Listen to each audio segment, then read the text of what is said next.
Vocês viram aqui na relação que vai nos interessar depois o fato de que 6 milhões de casos de AIDS numa população de 52 milhões de pessoas representa um percentual tipo, é mais do que uma pessoa a cada 10 do país com AIDS. Tá?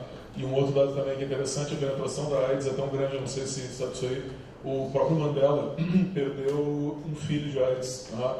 E agora o Daniel vai falar aqui sobre gestão, e eu quero ver o Daniel explicar como é que é fazer a gestão de um país que tem 11 idiomas oficiais. Mas antes o Fábio fazer uma manifestação, dizer que ele nasceu no Congo, coisa assim. Bom, olha a cor do pecado. Bom, eu esqueci de dizer para vocês que eu elaborei um texto, né, contando a história da África do Sul e vou mandar para vocês por e-mail depois a síntese da palestra para que vocês tenham todos esses dados. Na verdade, eu ia dizer isso no começo da palestra para que vocês prestassem bastante atenção, só que eu estava nervoso e esqueci. E a outra coisa é que eu acabei de descobrir por que o Inter perdeu por Mazembe. Eles olharam aqueles negão no vestiário, traumatizou, né? Imagina o Soares olhando aquilo, né? Guinha azul. Na realidade, gordo bem gobaleado. Na realidade, todos nós vamos fazer isso aí. Todo mundo vai ter uma sinopse depois da palestra, como um trabalho acadêmico, né? E como vocês fizeram a inscrição da palestra por e-mail, vocês vão receber esses textos diretamente no e-mail. Então não tem uma necessidade de depois baixar pelo Facebook, claro. Você sabe que o MMA tem uma página onde essas informações vão estar disponibilizadas, mas vocês vão receber pessoalmente. Vai, Daniel. Também não sendo como. Não vai, pode deixar, vai levar. De repente, deixa eu me coordenar aqui. Pessoal, bom dia. Só sobre a questão que a Ieda falou da AIDS, um dos motivos maiores de ter um alto índice de pessoas infectadas pelo HIV na África é que, como recurso anticoncepcional, a população também usa o sexo anal. E aí o número de lacerações do contato entre mucosas faz a troca do sangue infectado, que multiplica de forma exponencial o número de casos de HIV, e está difícil de controlar, porque a gente vê quase 12% da população com HIV. Fora os casos que não são catalogados e tudo mais.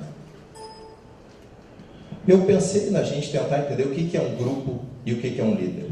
Existem vários tipos de grupos. O ser humano é gregário por natureza. Estamos nós aqui num grupo, depois ao chegar em casa existe um outro grupo. E eu pensei em falar de alguns tipos de grupo. Por exemplo, o Obama, o primeiro presidente negro dos Estados Unidos, é o presidente de um grupo. Ele é eleito pela votação, pelo povo daquele país, que o elegeu. E ele virou presidente dos Estados Unidos pelo voto aberto da população. O Papa, ele pertence a um outro grupo. Aí existe uma diferença, existem os grupos abertos e os grupos fechados. A Igreja Católica é um grupo fechado. Quem faz a escolha do Papa são os cardeais, que vão para lá e, por alguns motivos que eles discutem lá, eles fazem a escolha do Papa. No exército também existe a hierarquia de forma mais rígida. Em ambos, o Papa é o líder na Terra, ele responde, é o representante de Cristo na Terra. Ele tem um líder superior ainda. O Obama é o líder de uma nação. No exército é o general.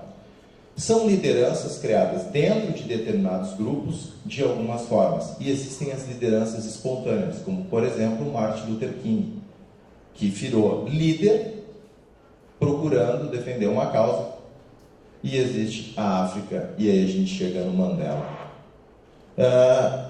Como um líder pode influenciar? Isso aqui é um funeral do Mandela, e o Obama tá as legendas em espanhol.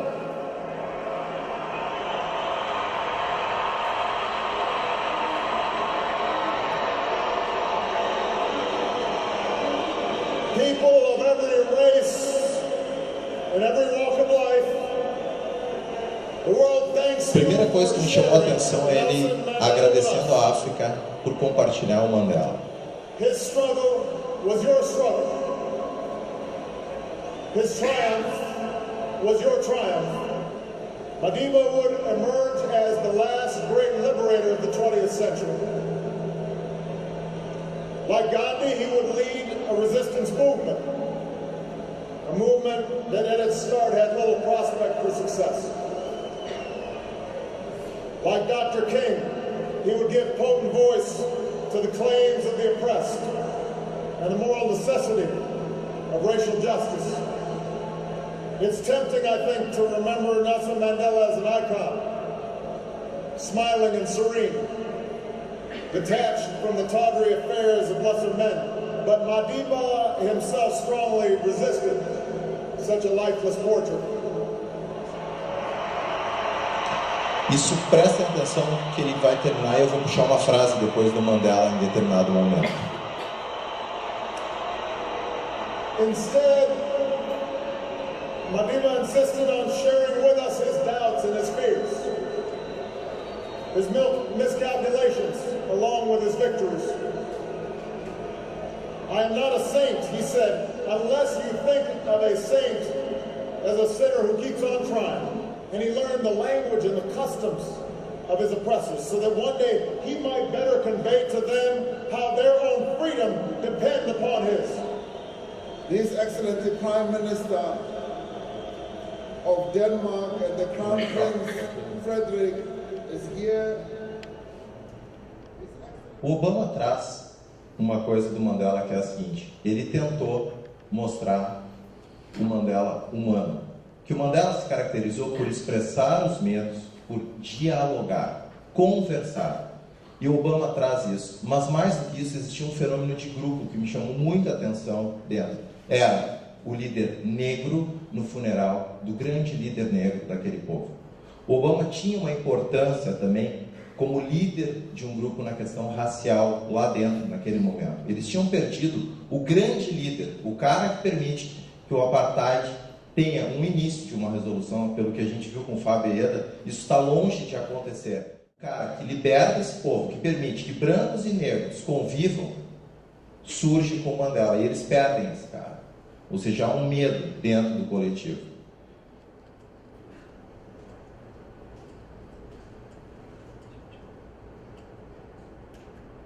Eu vou começar pegando alguns conceitos.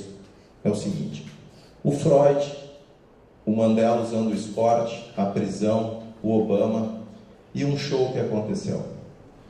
Tudo isso para que a gente tenha entendido o que o Mandela representou com o povo, e não só com o povo, como modelo de liderança para o mundo inteiro.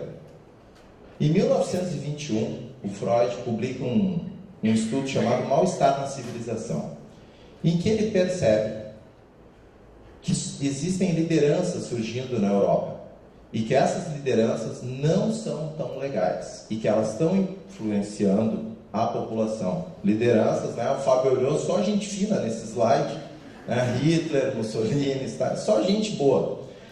O Freud, como médico, participou no atendimento de alguns pacientes, o que ele chamou de neurose de guerra, soldados alemães, e ele começou a justificar isso como pessoas. O exército alemão foi perdendo determinado roteiro e ele foi justificando para essa coisa. Mas ele tentou analisar o funcionamento do grupo.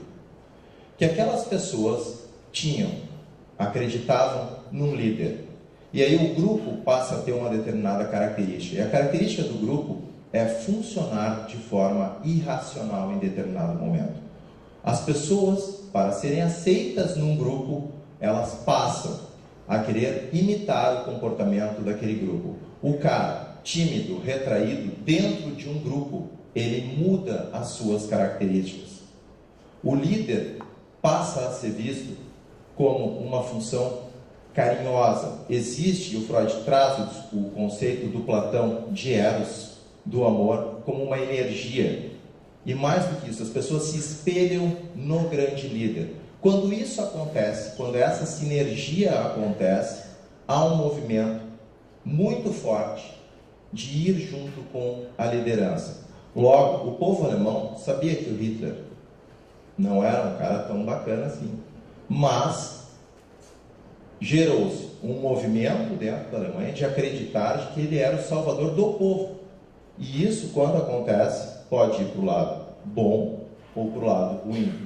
O Mandela prova que dá para conseguir ser um líder girando em muitas esferas. Ele usa o esporte, e quem viu Invictus, o Morgan Freeman conta no making of, que ele conversou com o Mandela, e o Morgan Freeman fica igual ao Mandela, o caminhar, tudo, a atitude, os diálogos. O Mandela usa o esporte dentro da África do Sul para fazer um fenômeno. Ele faz com que as pessoas, o slogan do Mundial de Rugby é um time, uma nação. Ele tenta mostrar para as pessoas que todos daquele país, se unirem, podem enfrentar o mundo no esporte, na pacificação. Com isso, ele vai contaminando as pessoas aos poucos. E talvez o destino ou a sorte tenha permitido ao Mandela que o líder do time africano fosse um branco de olho claro. Naquele momento, o grande líder da África do Sul não era Nelson Mandela. O grande líder da África do Sul, dentro de campo, enfrentando o mundo, era um branco. A África do Apartheid tinha, naquele instante, um líder branco. E os negros torciam nas arquibancadas. E o país inteiro parava para ver um time liderado por um branco. Mandela conseguia ver esses movimentos grupais, essa dinâmica de grupo, e fazer, através disso, a coalizão, a coesão daquele grupo que ele precisava trazer para o lado dele. E ele traz para dentro da África com o Mundial de Rugby e depois com a Copa do Mundo, ele mostra para o mundo: isso é o que eu consegui. E demonstra para todos em 2010 de que o povo africano pelo menos conseguia sorrir, aquelas malditas vuvuzelas que nos acostumamos a ver, né? Mas era um povo que se divertiu durante a Copa do Mundo, e o mundo teve a oportunidade de ver o que o Mandela fez ali. Esse cara fica preso, ele é condenado em 64, mas pelo que o Fábio falou, a prisão é em 63, né? Ele fica 27 anos preso. E isso é uma das coisas que mais me fascinou quando eu comecei a pensar em como estruturar o funcionamento disso dentro da África. Como um líder negro fica preso 27 anos num lugar. Não existia Face, não tinha Twitter, aquilo ali não era Bangu 1, logo não entravam celulares dentro da prisão, nas visitas íntimas trazidas pelas mulheres. Não tinha como Mandela se comunicar com o exterior, e ele segue presente na vida de todas as pessoas. Se mantém uma memória coletiva de quem é Nelson Mandela, da importância dele para que a África mude, mas mais do que isso, o mundo fica preocupado com o Mandela. Como esse cara consegue isso? Ele recebe o Prêmio Nobel da Paz e ele vai com Leclerc receber o prêmio, e ele diz duas frases, e aí eu quero pegar o que aparece no discurso do Obama no funeral. Falamos aqui do desafio das dicotomias de guerra e paz, violência e não violência, racismo e dignidade humana, opressão e repressão, liberdade e direitos humanos, pobreza e liberdade de querer. E aí está o sensacional dele, que ele diz assim: a liberdade de querer. A pessoa tem o direito de querer, mais ou menos, mas dá a ela a liberdade da escolha. Não mantém ela na pobreza dentro dos índices que a gente viu com a Ieda e com o Fábio. Isso o Mandela não permitia e não queria. Claro que é muito difícil mudar um país desses, mas ele diz: é permitido que as pessoas tenham a liberdade de querer. Nós estamos aqui hoje como nada mais do que um representante dos milhões do nosso povo, que se atreveram a levantar-se contra um sistema social cuja própria essência é a guerra, a violência, o racismo, a opressão, a repressão e o empobrecimento de um povo inteiro. Mandela bate na tecla, e o Obama traz isso lá, de que ele lutou por um objetivo que para muitos era uma loucura, ou seja, assumiu um país que falava 11 idiomas diferentes. O que um cara desses tem na cabeça? Eu acabei de fazer o diagnóstico, ele era louco, só pode. O que leva o cara a ter como ideal unificar um país desses? Esse é o parte do discurso quando ele recebeu o Prêmio Nobel da Paz, junto com Leclerc. Na posse, em 94, a frase que me tocou mais, eu queria trazer para vocês é essa: nosso grande medo não é o de que sejamos incapazes. Nosso medo é que sejamos poderosos além da medida. é nossa luz, não nossa escuridão, que mais nos amedronta. Mandela queria se manter firme ao que ele lutou a vida inteira. Mandela queria não fugir do povo dele.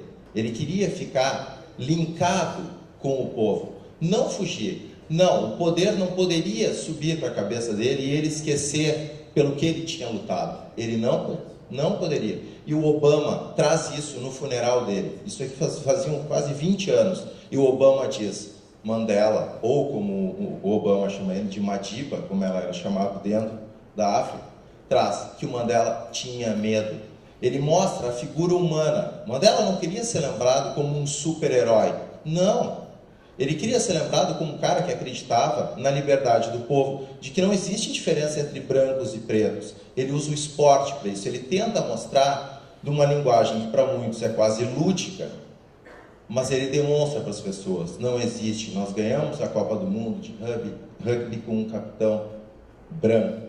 A África ganhou. Essa é a questão da unificação, e ele é magistral em fazer isso. Isso aqui é um show que acontece em 1988. O ano em que Mandela fazia 70 anos. É o vocalista do Simple Minds. As maiores bandas do mundo se juntam. Mandela não está na festa de aniversário, porque ele está preso.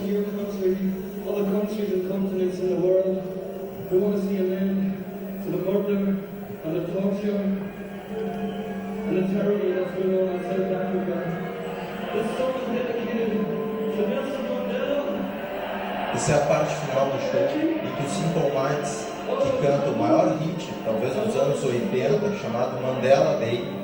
Simple Minds esteve em Porto Alegre no ano passado, e é obrigatório eles tocarem. E eles tocam a música para encerrar, depois que as maiores bandas do mundo passam.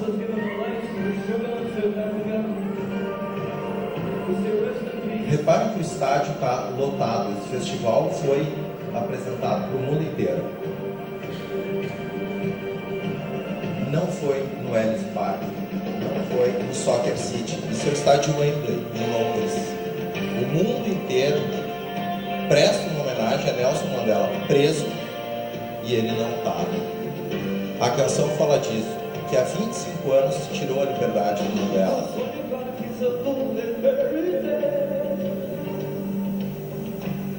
Como esse cara consegue isso? Essa é uma mágica que talvez só os grandes líderes consigam, que é não ser esquecido. O modelo permanece, o mundo inteiro. Quer dizer, uma data importante, o aniversário de 70 anos do Mandela, ele recebe uma homenagem desse tamanho, preso. Ele não pôde ir na festa de aniversário. O que é uma liderança? Em 2013, uma série de manifestações varrem o país. Proporcionam essa imagem que talvez daqui a uns anos estarão na capa do livro do professor Fábio, da professora Ieda. De norte a sul, de leste a oeste, surgem manifestações das mais diferentes causas. A velhinha que reclamava do preço do tomate, no Rio Grande do Sul, os 20 centavos da passagem do ônibus, o vestibulando que não queria o Enem na URGS, ele se levantou, vamos protestar. O cara que reclamava que queria dormir 1 hora a mais, tudo, se reclamou de tudo. Em 2 vezes, o Fábio também foi em 1 ou 2 das manifestações quando teve. O Fábio foi em 2, eu fui em 2. Eu fui, como grupoterapeuta, eu fui na intenção de descobrir o que acontecia. E eu me choquei, porque não tinha causa. As causas eram diversas, não se tinha um norte, era um movimento, falando em questão de grupo, extremamente perigoso e instável, porque tu juntava uma multidão, um grupo sem liderança, sem objetivo, pessoas agressivas, raivosas. A classe política diz que não entende quais eram os motivos que levaram a população brasileira a tomar as ruas do país. A gente viu toda a classe política, e nas entrevistas eles diziam, eu não sei o que eles querem. Não se tinha uma liderança que dizia, chega para a corrupção, chega para a roubalheira que acontece no país. Não existiu nenhuma liderança. Essa foi a marca dos movimentos de 2013. A marca central dos movimentos é: não havia liderança. Deram a chance para o país, e essa foto é emblemática. A casa do poder brasileiro é invadida. O Brasil teve o seu dia D e na hora H não soube o que fazer. Bastava dizer: nós não queremos mais Dirceu, Delúbio e tudo, mas não existia liderança que chegasse e dissesse: queremos a mudança. O Brasil chegou lá, proporcionou uma foto dessas que vai entrar para a história, e qual foi a consequência? Nenhuma. O movimento, assim como varreu o país, foi varrido.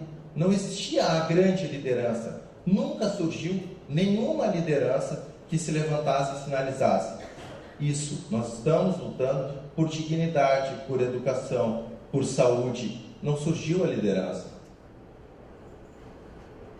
A frase do Mandela, que representa, na minha opinião, tudo o que ele fez, é que ninguém nasce odiando outra pessoa pela cor da sua pele, por sua origem ou ainda por sua religião.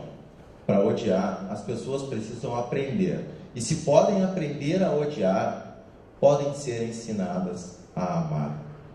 Mandela mostra com isso que se tu ensinar um povo a ter respeito, dignidade, se tu tiver vontade, tu consegue fazer um país diferente. A luta dele, na minha opinião, é muito mais ingrata que a nossa, dos brasileiros. O país dele passa e ainda segue passando por questões que nós, brasileiros, achamos absurdas. E a gente teve a oportunidade e não conseguiu ir adiante. Por quê? Porque não se tinha um líder negro como Mandela. Não se tinha esse líder. Ou seja, é um país acéfalo. Na minha opinião, o que fica do Mandela é isso. É um recado. Ou seja, precisamos mudar, precisamos ir, e diante disso, sorte da África do Sul, que teve Nelson Mandela como liderança. Tu ficaste. A minha visão do Mandela era essa: primeiro, como grande entendedor e líder, e mais do que isso, por sacar o que o povo dele queria.